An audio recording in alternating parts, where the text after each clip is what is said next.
There are mainly three essential things when it comes to orchid cares: when you should water, when you should repot, and when you should fertilize. And in this third category, it's what fertilizer should you use when you're fertilizing.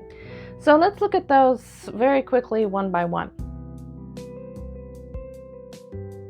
And if you are wondering, where is Midnight in my video? Well, she found out that my orchids were nice and warm and cozy. It had lots of humidity in it, and she was sitting on top of some of my orchids, so I put her bed up there, and she is right there.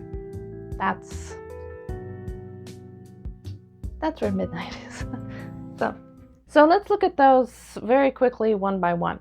The first one is watering. Now, I did a whole video on when to find that date out, and you can watch it up here. So I'm really going to skip over that. What you need is just to be reminded of when to water that orchid. The second one is when to repot, and that's pretty easy too, because once you know what genus and what species of orchid you have, you can go through a generalization and what potting media, of course. So if you have sphagnum moss and pure sphagnum moss, you'll probably want to be repotting once a year. If you have other materials in there that are organic and they're going to break down, like orchid bark, you can extend that period for 2 to up to 3 years. And if you have all inorganic material that doesn't break down like rock, you can just keep that orchid in there for a heck of a long time. Now, the problem is when it comes to fertilizer. And that is why I've decided to make a spreadsheet that you can control when you can fertilize your orchids. But before I get into that, just an overview of what you'll want to do. The orchid will go through 4 major cycles during its life, and usually it repeats this cycle on a yearly basis. Now, some orchids will skip this cycle entirely and do whatever they want to do. You just leave that orchid alone and just make sure that it's getting fertilizer and it has a balanced fertilizer all year long, because sometimes it can be within a flower and it can have roots and it can be growing pseudobulbs and just doing all that at the same time. Some orchids are just rule breakers, and that's part of their nature. You have to respect that.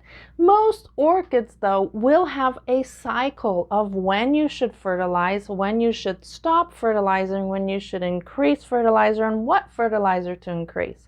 What you're going to do is you're going to look at it this way. In the NPK ratio, there are 3 major macronutrients that are nitrogen, phosphorus, and potassium, the N, the P, and the K. For nitrogen, the first one, you're going to want to increase the nitrogen when the orchid is going through its major leaf and pseudobulb growth.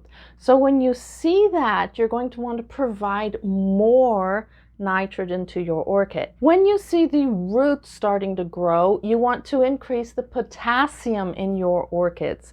Now, if you use banana peels, this will be a whole different thing. You need to watch that video on banana peels, because that will throw off this NPK ratio a lot.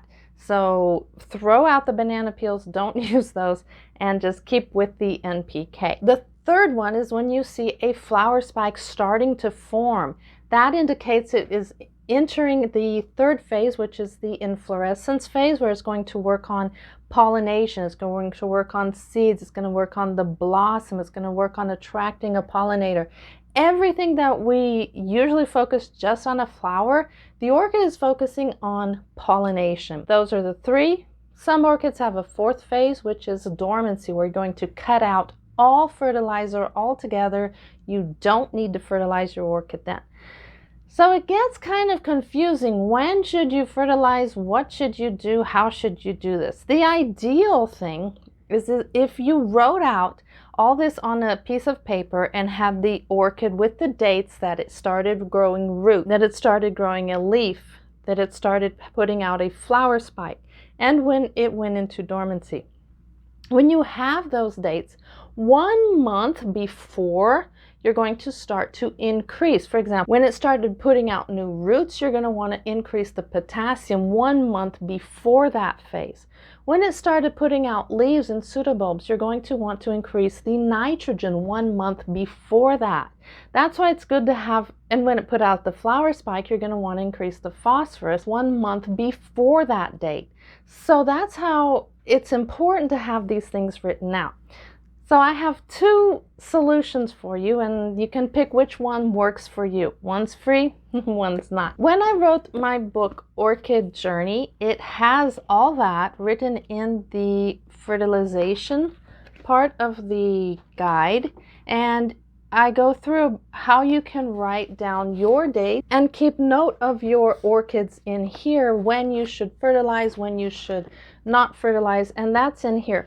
But I've seen a lot of people say, well, I didn't want, because this is 369 pages and there's care guides in here. I go through a lot of different things. And some people said, well, I just wanted a plain notebook. I listened to you, and so I launched my new Orchid notebook. Now this has purely no guides in here. It's just notes. And you can write down what fertilizer you used, when you used it. And it has a page in here, right here, where you can write all that down, so you will be reminded.